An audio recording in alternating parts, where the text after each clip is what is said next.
Hey everyone, so last month, March 11th actually, I was with a friend in Seattle and we were looking for a place to eat, and we happened to stumble across this place without even doing any research. It was a Mexican restaurant called El Borracho, and the first thing I saw when I opened the menu was that there was a list of vegan options. I was like, what?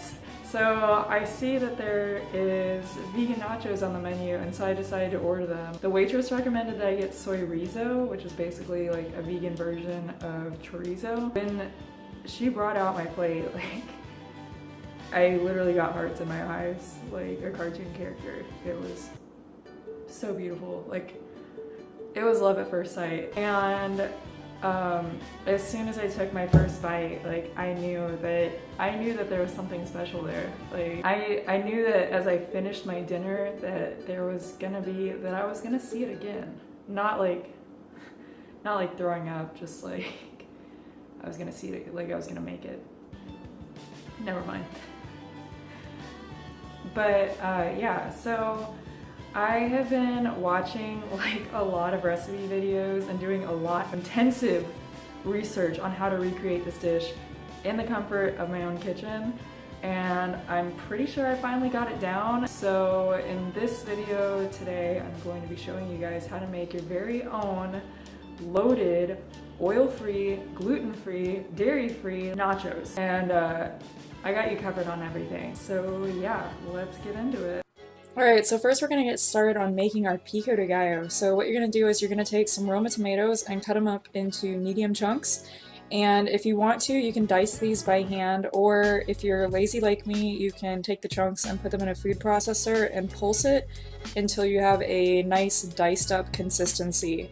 I also want to add that whenever you do use a food processor, you're probably going to have some leftover liquid from the tomatoes, so just take that and run it through a strainer so you can still save the chunks. Next, you're going to take half of a large white or purple onion and you're going to dice it up.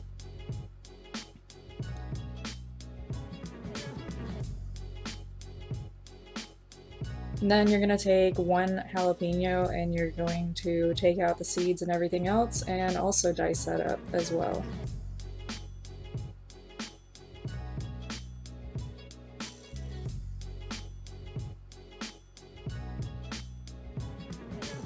Then you're going to throw everything together in a bowl and you're going to add 1 tablespoon of apple cider vinegar, a little bit of garlic powder, and some salt and some lime juice.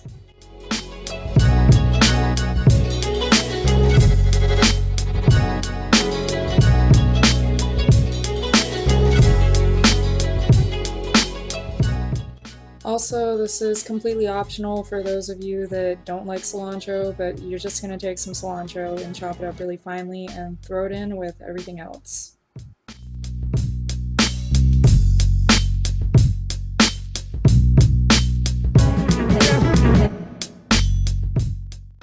So now we're going to start on our guacamole, and you're just going to take 2 or 3 avocados of really any variety, but I'm using Hass, and put them in a food processor with some cilantro and some lime juice and a little bit of salt, and then you're gonna pulse it up until it's well incorporated.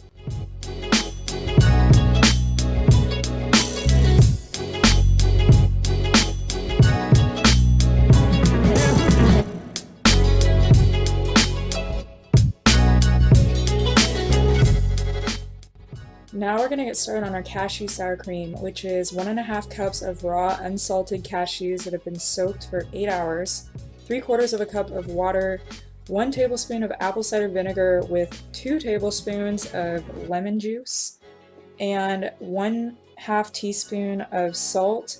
And then you're going to blend this up until it's completely smooth and creamy. And honestly, I was expecting this to taste kind of nutty and grainy, but it tasted just like the real deal. It completely blew my mind.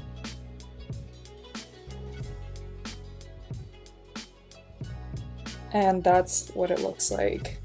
Look at that. So now we're gonna get started on our nacho cheese, and I'm silly and forgot to film me actually putting the ingredients into the nacho cheese.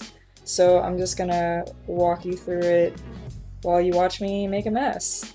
So you're gonna take 4 tablespoons of hemp seeds, 4 tablespoons of nutritional yeast, the juice of half of a lemon, half a teaspoon of salt, half a teaspoon of cayenne, 1 teaspoon of chili powder, 1 garlic clove, and 1 small red pepper that's been chopped with the seeds removed.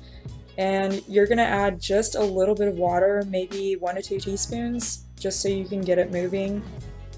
And this tastes like a really spicy, robust version of ballpark nacho cheese, and it's actually really good. And whenever it's done, this is what it's gonna look like. You want it to be completely smooth and creamy. So now we're gonna get started on the meat for our nachos, and you can use any plant-based meat substitute from the store that you want to, but I just so happen to have a block of tofu on hand and I just really wanted to make this from scratch to the best of my abilities. So I took a block of extra firm tofu and started to crumble it with a fork and kind of made it into 1/2 inch to 1 inch crumbles like you see here. So you can use any combination of spices or seasoning that you want to use for this tofu, but just make sure that if you're going to get a pre-packaged taco seasoning, that the back doesn't have any milk ingredients on it, because for some reason a lot of these do use whey, which is a milk ingredient, so just make sure that you're double checking that. Next, you're going to take whatever spices or seasoning that you want to use and you're just going to stir it in until it's well combined with the tofu. Once you have your tofu well combined with the spices, you're going to put it into a skillet and cook it over medium heat until it starts to firm up, and once it's shrunk to about 75% of the original size. When it's shrunk, that's a really good indicator that it's ready to serve.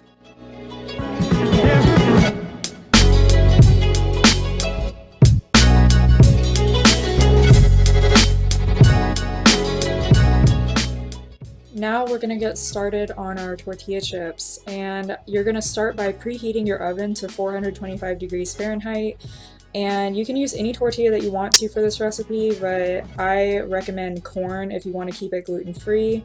And you're just going to cut your tortillas into halves, and then each half you're going to cut into quarters. And then once you have your chip shapes from this, you're just going to lay them out onto a baking sheet that's lined with parchment paper, and you're going to sprinkle them with some lime juice, cumin, salt, and chili powder. And then once you've done that, you're going to bake them at 10 to 12 minutes or until they start to get crispy. Once your chips are all hot and ready to come out of the oven, you're just going to top it with everything that you made earlier. And I also want to add that you can use whatever beans that you want to as long as they don't have lard, but these just so happen to be homemade, and I'll leave the source for that in the description below.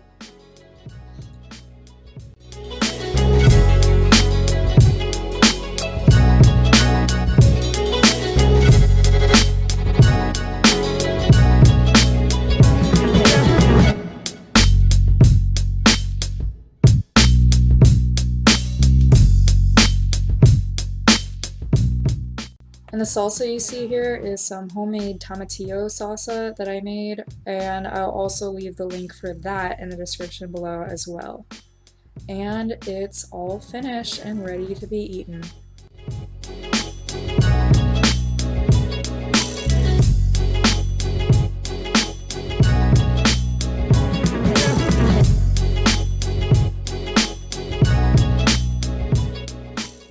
Well, that concludes today's video. I'll be leaving all the links to the different recipes that went into this dish in the description below. Give this video a like if you enjoyed it. I upload 2 new videos every week, so make sure that you subscribe and hit the bell next to the subscribe button if you want to be notified every time that I do. Go ahead and give me a follow on social media. I have all the links to my social media over here and in the description below, and I would love to hear from you guys. Send me a picture of this dish if you end up making it for yourself, because I'd love to see how it turned out for other people. I'll see you guys next time. Bye!